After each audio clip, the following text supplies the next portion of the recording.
ससुराल में काम और मायके में आराम। सरला जी पूजा करने जा रही थी कि मोबाइल की घंटी बजी। सरला जी ने फ़ोन उठाया। सामने से उनकी बेटी महक का फ़ोन था। हेलो माँ, कैसी हैं आप? मैं तो ठीक हूँ, सरला जी ने तुरंत जवाब दिया। फिर उन्होंने पूछा, क्या बात है, सुबह सुबह फ़ोन किया? अरे माँ, आजकल कुछ दिनों से मेरी तबीयत ठीक नहीं चल रही है। खाना भी ठीक से नहीं खा पा रही हूँ। सोच रही हूँ कुछ दिनों के लिए आपके पास आ जाऊँ, वहीं आकर फैमिली डॉक्टर को दिखा दूँगी। महक ने दुखी होकर कहा। सरला जी बीच में बोल पड़ी, महक चिंता मत करो, मैं तुम्हारे भैया आशीष को लेने भेज दूंगी। और फोन रख दिया। सरला जी ने पूजा छोड़ किचन की तरफ बढ़ी और बहू कोमल को आवाज़ देते हुए कहा, कोमल बहू, आशीष कहाँ है? मुझे बहुत ज़रूरी बात करनी है। माँ जी, आशीष दूध लेने गए हैं, रात को सारा दूध फट गया था, बहू ने कहा। सरला जी गुस्से से बफर कर बोली, दूध ठीक से गर्म क्यों नहीं करती? ध्यान रखा करो। अब फटे दूध का पनीर बना लेना। और सुनो, आशीष आए तो मेरे कमरे में भेज देना। आशीष के आते ही कोमल ने भयानक लहजे से कहा, जाओ सरमन कुमार, आपकी माँ कमरे में बुला रही है। सरला जी ने सारी बातें आशीष को बताते हुए महक को उसके ससुराल से ले आने को कहा। महक के आ जाने पर उसे डॉक्टर को दिखाया। एक्सरे करने पर पता चला कि महक के लीवर में सूजन आ गया है और उसे काफ़ी आराम की ज़रूरत है। सरला जी दिन रात महक की देखभाल में लग गई। घर की सारी जिम्मेदारी कमल पे आ गई। सरला जी रात दिन महक के सिरहाने बैठी रहती। सरला जी के पति उन्हें आराम करने को कहते तो बेटे के प्यार में अपना ध्यान नहीं दे पा रही थी। 2 महीने हो गए, महक स्वस्थ होकर अपने ससुराल चली गई। इन कुछ दिनों में कोमल भी काफ़ी थक चुकी थी। 7 साल के बेटे आयुष को भी पढ़ाना पड़ता था। कुछ दिनों बाद बाइक चलाते हुए कोमल का जोरदार एक्सीडेंट हो गया। सड़क में अफरा तफरी मच गई। आशीष को तुरंत फ़ोन किया। आशीष तुरंत वहां पहुंचा और कोमल को लेकर हॉस्पिटल दाखिल कराया। डॉक्टर ने कोमल का पूरी तरह से जांच और एक्सरे करने के बाद बताया, उनके पैर की हड्डी पूरी तरह से टूट चुकी है, ऑपरेशन करना पड़ेगा। आशीष का सारा परिवार हॉस्पिटल में आ चुका था।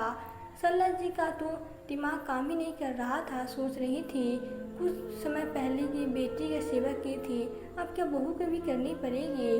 कोमल के पैर तो 2 दिनों बाद ऑपरेशन हो गया। सरला जी की इच्छा थी कि कोमल की मम्मी आ जाए, उसका काम हल्का हो जाएगा। सरला जी ने आशीष को कहा, सुनो आशीष, तुम कोमल की मम्मी को यहाँ बुला लो, क्योंकि कोमल की हालत नहीं है जो वो मायके जा सके, और मैं पूरा घर कैसे संभाल पाऊंगी। आशीष थोड़ा गुस्से होते हुए बोला, यह क्या कह रही हो मम्मी? हमारे होते हुए उन्हें बुलाना अच्छा लगेगा? तुम नहीं कह सकते तो मैं ही कोमल से कह देती हूँ, वो अपनी मम्मी को बुला ले, माँ ने कहा। आशीष ने कहा, मम्मी इतनी जल्दी मत करो। सरला जी बेटे की बात को अनसुना कर कोमल के कमरे में मुंह लटकाते हुए कोमल से कहा, लो अपनी मम्मी से बात कर लो, और फ़ोन दे दिया। कोमल के मुंह से आवाज़ नहीं निकल रही थी। उसकी मम्मी ने फ़ोन उठाया और कहा, हेलो कोमल, कैसी है बेटा? कुछ बोल नहीं रही। सरला जी ने एक झटके में ही कोमल के हाथ से फ़ोन ले लिया और सारी बातें कोमल की मम्मी को बता दी और कहा, आप कुछ दिनों के लिए यहाँ आ जाइए। कोमल को गुस्सा आ रहा था, पर अपनी तकलीफ में भूल कर उसने सासू माँ से बोल पड़ी, वाह मम्मी जी, अभी कुछ समय पहले महक दीदी की तो 2 महीने तक आपने सेवा की, तब आपको कुछ नहीं हुआ। आज मुझ पर आपत्ति आए तो आप मेरी माँ को बुलाने को कह रही हो।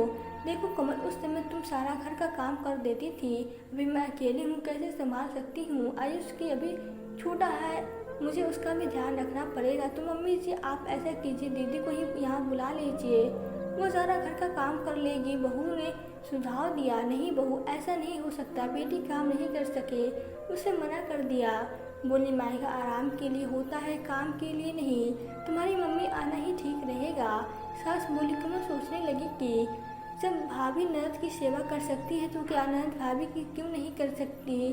शादी से पहले जो ननद मायके के काम अपना समझकर करती है, वही शादी के बाद मेहमान बनकर आती है, भाभी से आओ भगत करवाती है, लेकिन जब कुछ भी दिक्कत हो तो मायके हक में आ जाती है। तो क्या मेरी तकलीफ में उन्हें मेरा साथ नहीं देना चाहिए? आखिरकार कोमल की मम्मी आ ही गई। अब तक कोमल के घर भी आ चुकी थी। डॉक्टर ने कोमल के खड़े होने से मना किया था।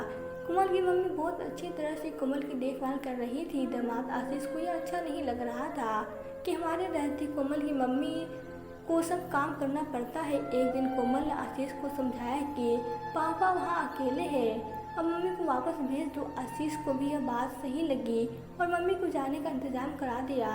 आज कोमल विचार कर रही थी कि क्या ससुराल वाली बहू की देख रेख नहीं कर सकते। हमेशा बहू मायके चले वालों की हुई बुलाना पड़ता है या फिर बहू को मायके जाना पड़ता है। तो दोस्तों, आपको यह कहानी कैसी लगी? अगर कहानी अच्छी लगी हो तो वीडियो को लाइक करें और प्लीज़ चैनल को सब्सक्राइब करें। Thank you.